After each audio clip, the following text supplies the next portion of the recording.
बिस्मिल्लाहिर्रहमानिर्रहीम। अस्सलाम वालेकुम।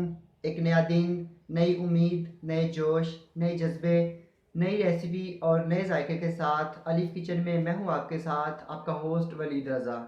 मैं उम्मीद करता हूँ कि आप तमाम लोग बिल्कुल ठीक ठाक होंगे, खुशबाश होंगे और अपनी बहुत ही खूबसूरत सी, बहुत ही प्यारी सी लाइफ को बड़े अच्छे तरीके से गुजार रहे होंगे।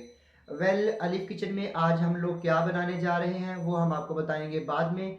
लेकिन उससे पहले अगर अभी तक आपने मेरा YouTube channel Alif kitchen subscribe नहीं किया तो उसको जल्दी से सब्सक्राइब कर लीजिए और साथ ही साथ बेल आइकन को दबाना मत भूलिएगा ताकि मेरी जितनी भी लेटेस्ट रेसिपीज़ हैं वो सबसे पहले आपको देखने को मिले।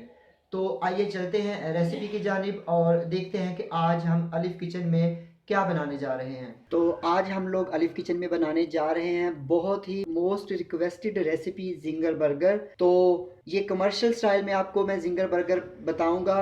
तो आइए चलते हैं रेसिपी की जानिब और देखते हैं कि जिंगर बर्गर जो है वो किस तरह से बनाए जाते हैं। जिंगर बर्गर बनाने के लिए सबसे पहले मैंने यहाँ पे लिया 1 किलो चिकन। ये ब्रेस्ट का चिकन था, जिसको जो है ना मैंने इस तरह फिलेज में काट लिया। ये पूरा 1 किलो चिकन है। इसके अलावा इसमें जाएगा हाफ कप सिरका और जिंगर मसाला, जिसकी रेसिपी मैं आपको पहले बता चुका हूँ। अगर आपने अभी तक मेरी जिंगर मसाला की रेसिपी नहीं देखी तो मैं उसका लिंक नीचे डिस्क्रिप्शन बॉक्स में लिख दूंगा, आप वहाँ से उसको चेक कर सकते हैं। या आप सिंपल यूट्यूब पे जाएं, वहाँ पे लिखे जिंगर मसाला बाय अलीफ किचन तो आपको रेसिपी जो है वो मिल जाएगी। तो चलिए आइए चलते हैं और देखते हैं कि इसको किस तरह से मैरिनेट किया जाता है और किस तरह से बनाया जाता है। ये अभी सिर्फ मैरिनेशन के अज्जा हैं, बाकी की चीज़ें मैं आपको बाद में बताऊंगा। तो यहाँ पे ले लिया मैंने चिकन। चिकन को मैंने ऑलरेडी एक बड़े बर्तन में डाल दिया था और इसमें डालूंगा मैं सिरका आधा कप। इसके अलावा मैं इसमें डालूंगा जिंगर मसाला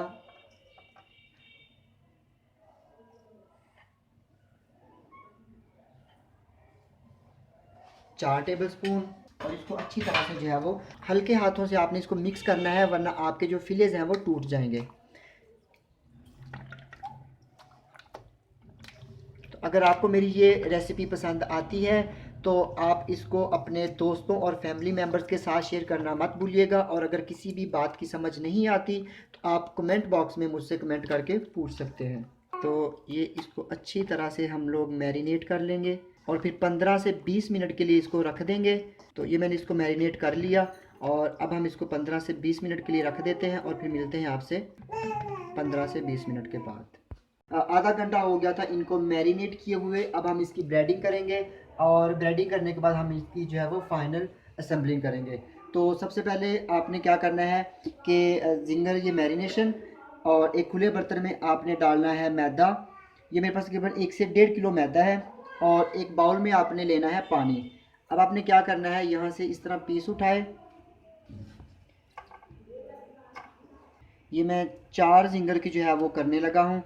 तो इसको रखा मैंने मैदे में और आपने हल्के हाथों से इस तरह आपने इसको हिलाना है और इसकी आपने ब्रेडिंग करनी है। तकरीबन 30 से 35 सेकंड के लिए आपने इसको मैदे में कोट करना है और फिर आपने इसको पानी में डिप करना है।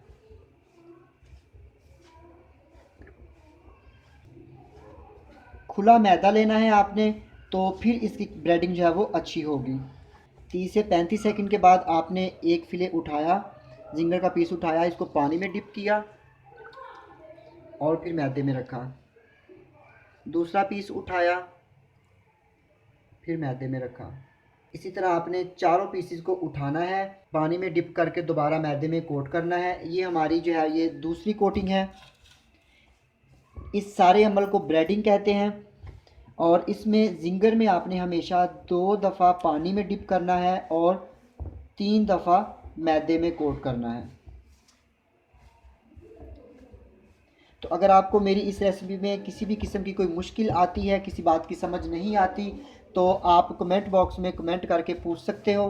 30 से 35 सेकंड्स हो गए।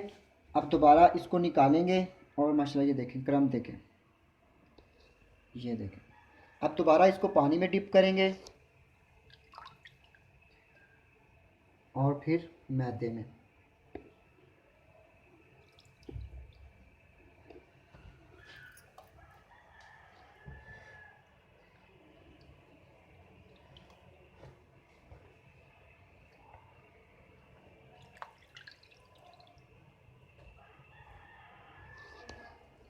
अब ये इसकी फाइनल ब्रेडिंग है।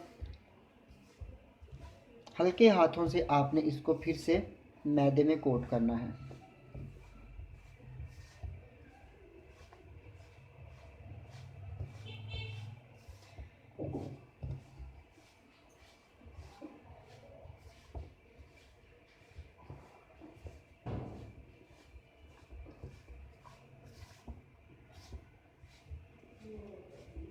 अगर आपको मैदा कम लगे तो आप इसमें मैदा जो है वो और डाल सकते हो।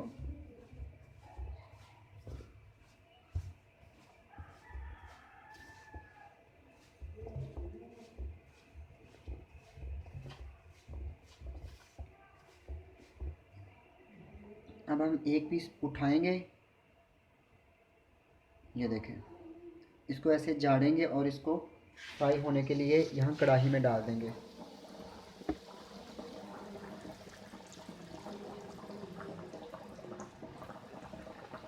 और इसको भी आपने 8 से 10 मिनट के लिए जो है फ्राई करना है।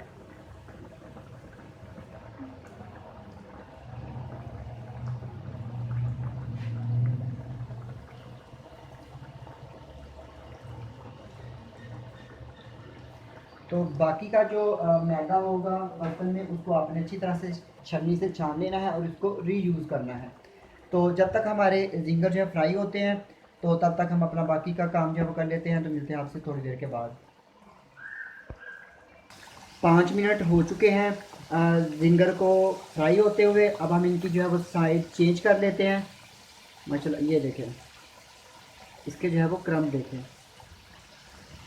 मज़ीद हम लोग इसकी साइड चेंज करके 5 मिनट इसको और पकाएंगे। तो जब तक ये फुल डन होते हैं तो तब तक हम इनको फ्राई होने देते हैं और फिर आपको निकाल के आपको दिखाते हैं। और तब हम बाकी की चीज़ें असम्बलिंग के लिए जो इस्तेमाल होंगी वो हम लोग रेडी कर लेते हैं। तो जिंगर के जो पीसीस थे वो हमारे फ्राई हो चुके हैं माशाल्लाह। ये देखिए, इनके क्रम आप चेक करें। तो अब हम इनकी असम्बलिंग करेंगे। यहाँ पे ये हमारे पास जिंगर के पीस आएंगे। ये हमारे पास बर्गर बन है। आप किसी भी कंपनी का बर्गर बन इस्तेमाल कर सकते हैं। इसके अलावा हमारे पास यहाँ पे जो है वो बंद गोभी है। इस तरह मैंने इसको कद्दूकश कर लिया था। ये मायोनीज़ है और ये केचप है। तो यहाँ पे मैंने फ्राइंग पैन में 1 टेबलस्पून ऑयल जो है वो डाल के को गर्म कर लिया।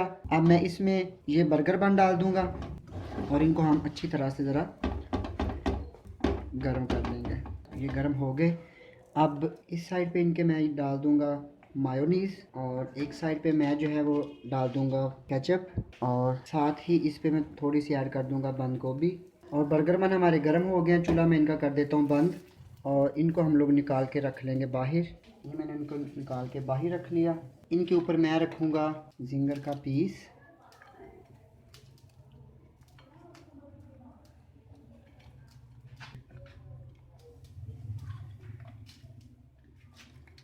मैं रखूँगा यहाँ पे भी जिंगर का पीस को भी हम रखेंगे अलहदा प्लेट में। तो ये देखिए, हमारे जो जिंगर हैं वो बन के बिल्कुल रेडी हैं। अब एक को हम लोग सेंटर से हाफ कट कर लेते हैं।